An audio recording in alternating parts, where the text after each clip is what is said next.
Is it the record button? Oh, no. Do you see wavelengths? Sure. Why are you being so vague? Oh, I don't know. I'm just feeling weird because, welcome to the Kuribros, the Yu-Gi-Oh! Anime Recap Podcast. I'm your host, Phoenix. Joining me, cut off, because we were in the middle of a conversation. It's Andy. How you doing, Andy? I didn't do my countdown or anything. Nope. We're so off. Yep, it's a weird vibe. If you're one of those, if you're some sort of mathematical freak out there and you can figure out when we actually recorded this, you'll know why it's so weird. But we're not here to talk about the weird. We're here to talk about the Wu-Gi-Oh! The Wu-Gi-Oh! Which is Yu-Gi-Oh! With a W for alliteration purposes. We're talking about our top threes of Season 2, the first part of Battle City. So we'll try and do this like we did the last episode in tennis 3-3-2-2-1-1, but we can't promise we'll keep that way depending on how our matches stack up. Yeah. But we'll try our best, and if we have to kind of get funky with it, we'll get funky with it. And it's gonna be, we're doing these episodes a little shorter, something a little quicker, something that kind of make you feel kind of, good about things. Yeah, I'm sure around this time. This is our filler for you. Here. We always complain about filler, but here's filler for you before we do Season 3, because we'll do Season 3 next episode. But, we just finished up Season 2. We're pretty much fresh off it, so I'm sure these duels are a little fresher in our minds than the last episodes. But this will kind of maybe help us kind of show which ones stuck with us, maybe as well as Season 1's did. Since I started last time, how about you start this time with do you want to start with your honorable mention? Do you have any honorable mentions? I don't for this one. That's kind of fair, to be honest with you. I have one, but should I say my honorable mention now, or should I wait till my top 30 turn? Let's throw it out now, just so we can get more of a back and forth. So this might actually surprise you. My honorable mention is Yugi versus Puppet Joey. Yeah, it does surprise me. Yeah, especially because I feel like I kind of rave about that duel all the time. And it's also kind of funny because I was thinking of making the last Yugi versus Joey duel in Season 1 my honorable mention. I think I'm going to say what I like about it. It's Yu-Gi-Oh! Friendship at its biggest conflict, I think for the entire series, to be honest with you. Maybe I'm thinking back to not something. But Merrick gets a hold of Joey, holds him basically mind hostage, and Taya too. We can't forget Taya. And I don't think tensions have ever been higher for Yugi in this episode or in this part of the series. Having to face off against his friend in a seemingly hopeless death match, and Merrick stacks Joey's cards with a bunch of cards that Joey would never play in his life, like Hinotama and such. And it's a really cool moment for Joey, watching him struggle and fight and actually ultimately break Merrick's mind control through the power of friendship and probably a little bit of Joey's stubborn headness.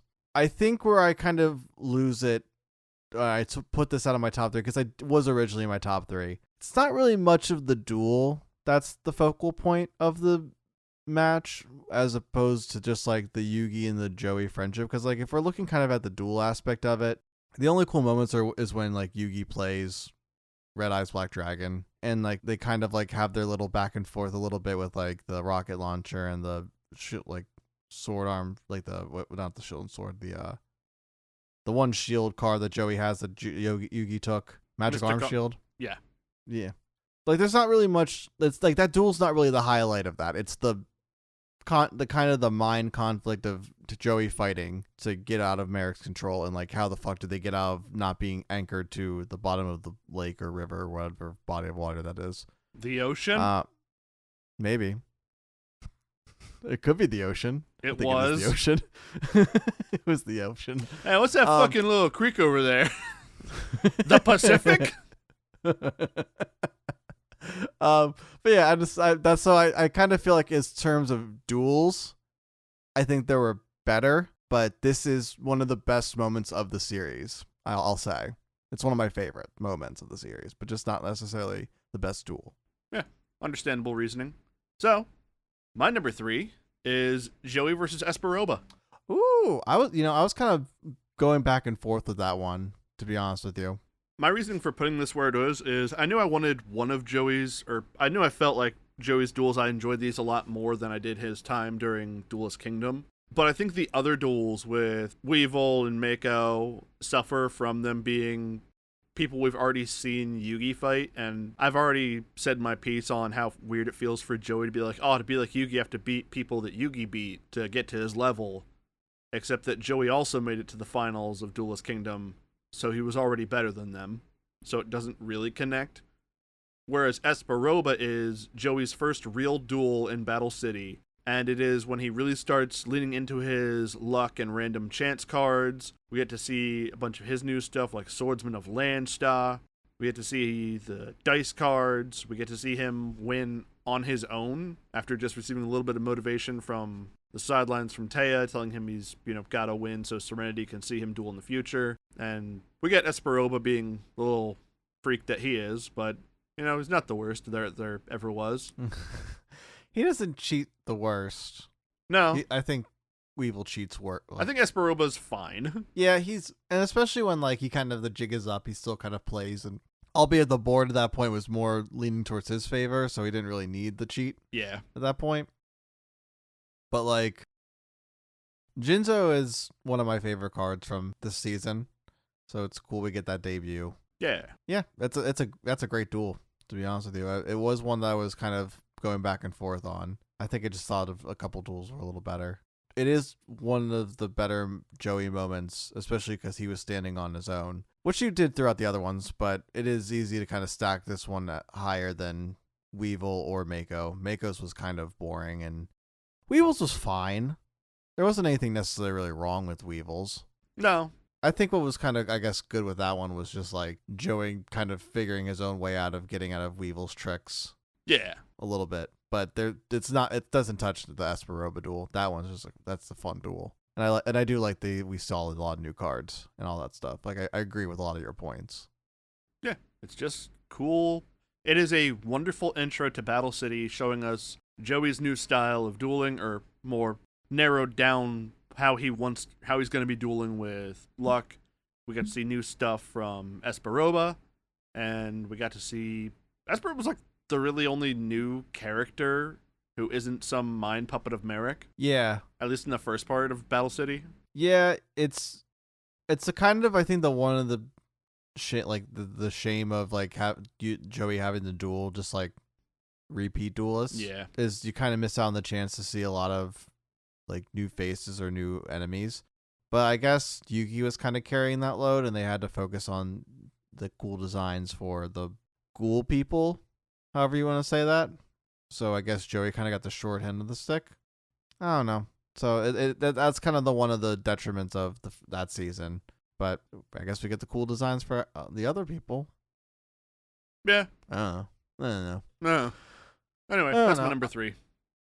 So my number 3 is Yugi versus Bakura in the Battle City Finals. Overall, this duel is actually one of the ones that I think was paced the best in the entire season.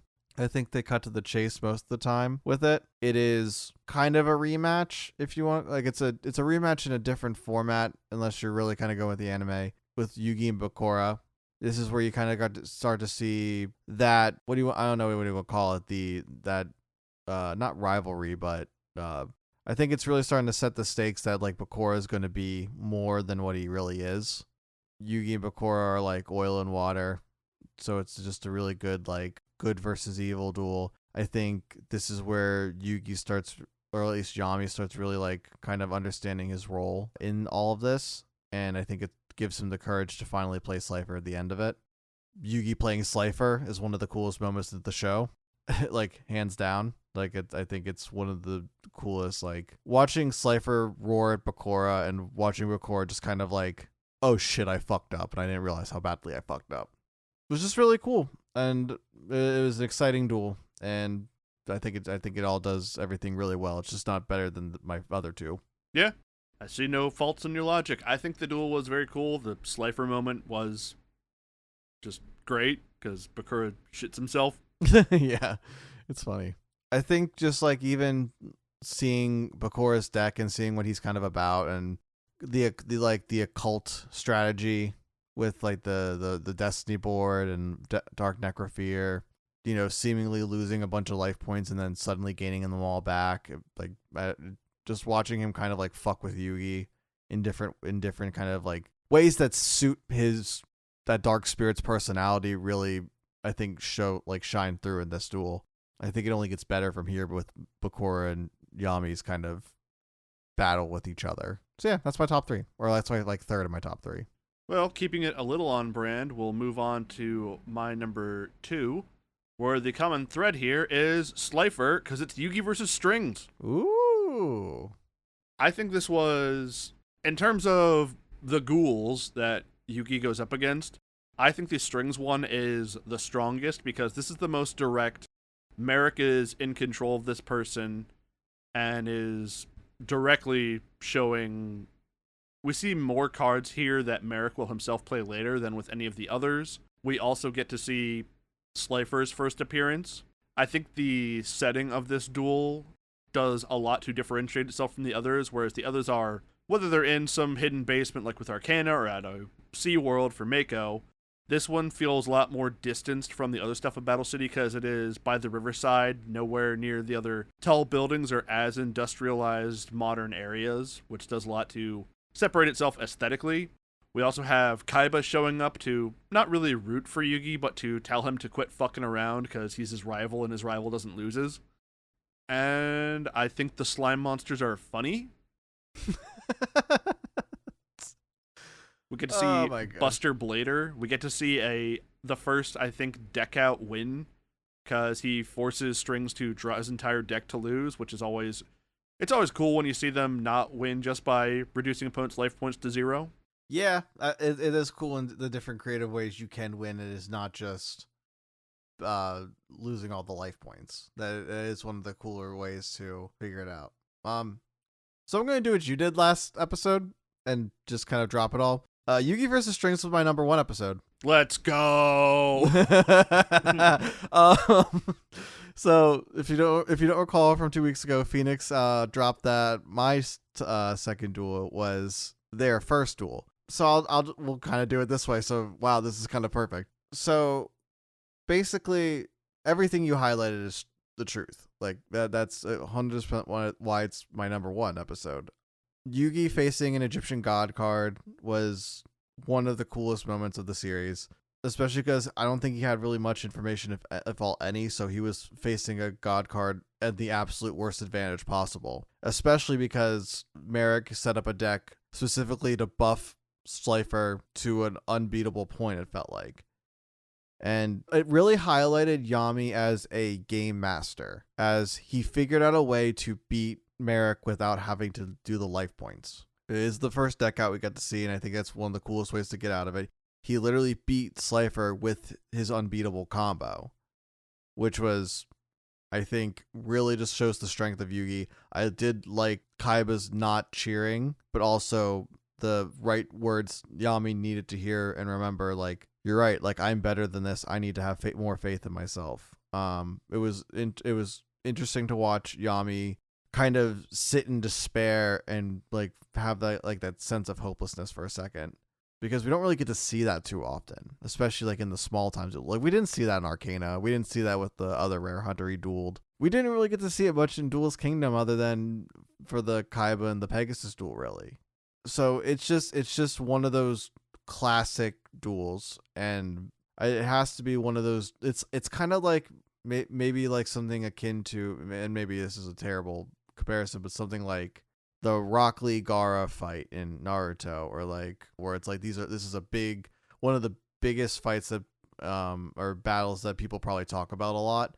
Maybe not the biggest, but it's the biggest for me. So I wouldn't equivalent it to like the biggest fights in the series. Yeah, I don't know, just completely all around one of the best duels of this season, hands down. I love it. I'll go back to it anytime. I love Slifer the Sky Dragon. I love Buster Blader. I do love the slime monsters. I like how Merrick summoned Slifer, and I thought that combo was a really cool combo, how it worked, and watching it get completely busted was, the most satisfactory ending that it could have possibly had.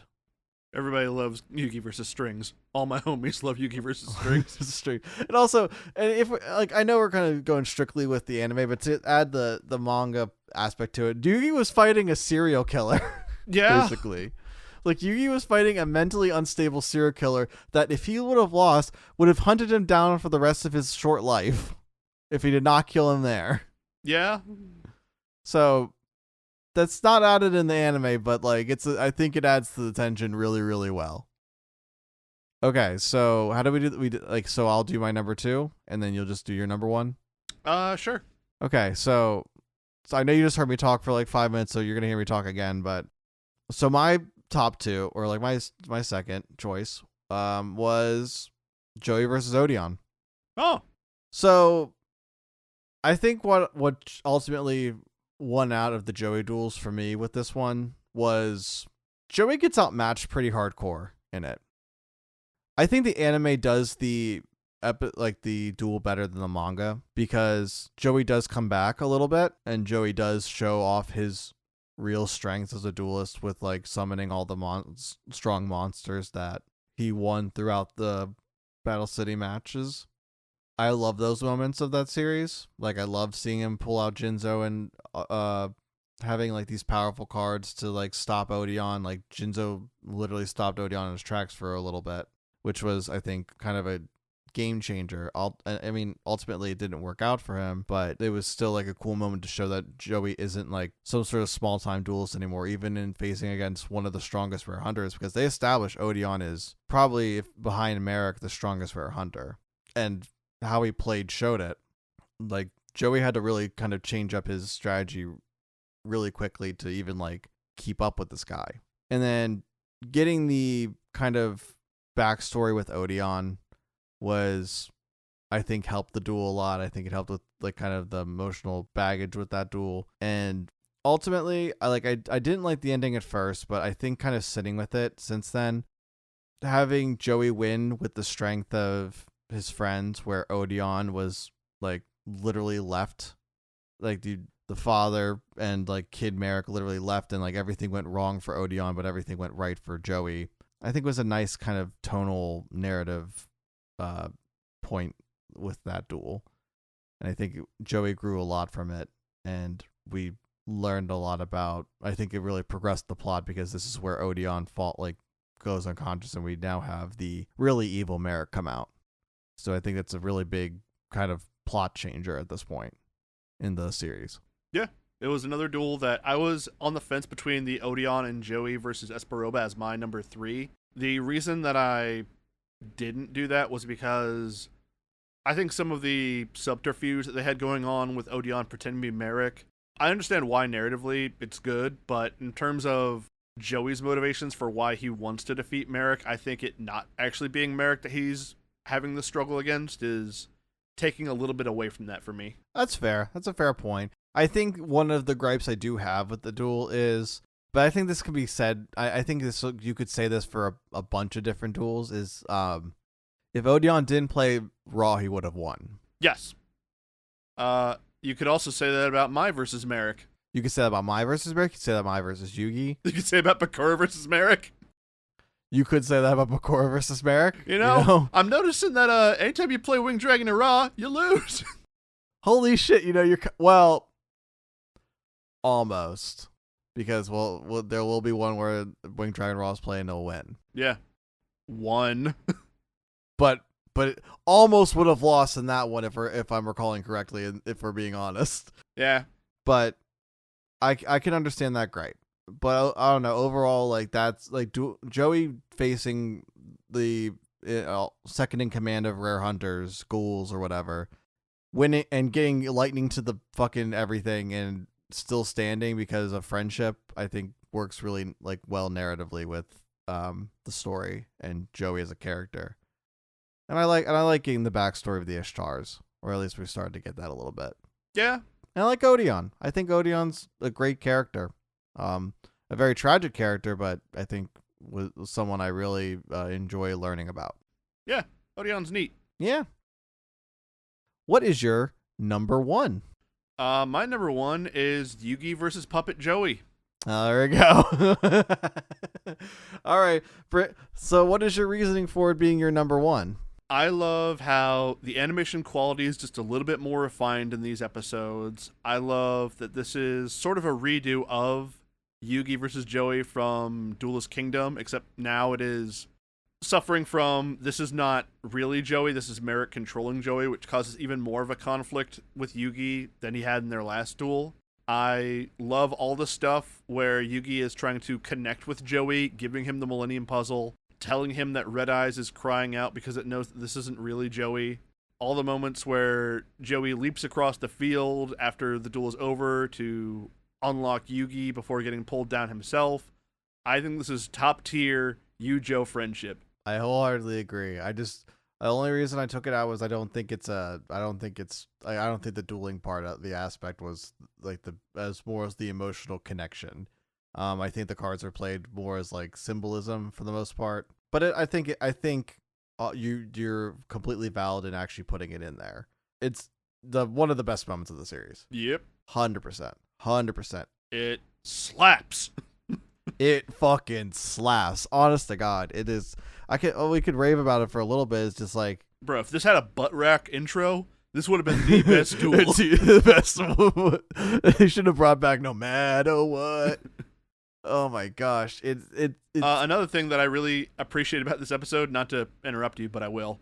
All the different plots of all the different characters all over Battle City converge here, and I don't have to keep talking about, and then we cut to. Yeah, it like none of that is really wasted. The kind of the subplot with well, I think in the manga it's just Mokuba, but or like Mokuba too, but Taya being held hostage and Kaiba having to figure that the hell out, and also kind of being sidelined by the fact that like if they move, everyone will die. Tristan, Duke, and Serenity all trying to meet up with the rest of the gang, and it all kind of working together, and even getting kind of some like a little bit with Merrick and Odeon too. It all works. It is easily one of the better moments of the series. I think everything kind of flowed right with it. Yu-Joe friendship is easily one of the best parts of the series, especially in the early on. Because I don't know how much we really get highlighted about like Yu-Joe friendship after Battle City. It seems like, I mean, we will. I'm sure we will, but like I don't feel like it's gonna be like the same as it is here. Yeah, it's definitely. Well, also doesn't really help because after Battle City we have a lot of filler. Yeah, but I mean, but they did the Yu-Joe friendship well in filler. It's just I think there's nothing that narratively connects like it does in these parts of the series. I don't think there's gonna be much with Yugi and Joey and Waking the Dragons that I know of. I mean, there's much with them as characters, but I don't think as like friends. Yeah, I can't think of anything, and I definitely can't think of anything for the that grand championship. Yeah, it's unfortunate. It is what it is. But no, I think that's a great number one choice. I'm now starting to regret not putting it in my thing, but I will stick with my 3, and I'm happy with it. I thought about it for a while, so I'm going to go with it. I'm going to double down on it. If you all think I'm wrong, I'm doubling down. I don't care what logical argument you have. It's all wrong except for like whatever I decide. But that was cool. No, that was a lot of great discussion. Do you have any kind of final thoughts on any of the duels we covered, or just kind of like my choices, your choices, anything like that? I think we're both right, but I'm more right. Why are you more right? You can find me on twitch.tv/PhoenixFarce or youtube.com/PhoenixFarce playing casual gameplay, various card games, Yu-Gi-Oh! Master Duel, Marvel Snap, sometimes do other stuff. Andy, what's your socials? You didn't even spell it or anything that time. PHOENXFARCE. You can tell this is an offshoot episode. You can find me on Instagram at apappasergi. I do art, and someday we'll do music. Hopefully by now. I keep saying that, but someday it'll be true. You can find us on Kuribros on Instagram, Twitter, YouTube, wherever your podcasts are. That's kind of it for us. We'll see you. So next week or next time we meet, we will actually be finally doing season 3. Sorry, it's going to be starting with filler, but we'll do our best to kind of entertain you through all that and everything. I just want to say thank you guys for anyone who's listened to season 2 or season 1 or just any part of our show. We'll see you guys again in season 3 and start of the Noah filler arc. Signing off. My name's Andy. I'm Phoenix. Giddy up and goodbye. Bye. Do you have a bit? No, not for this. It's not worth it. This is kind of a bit. Pun.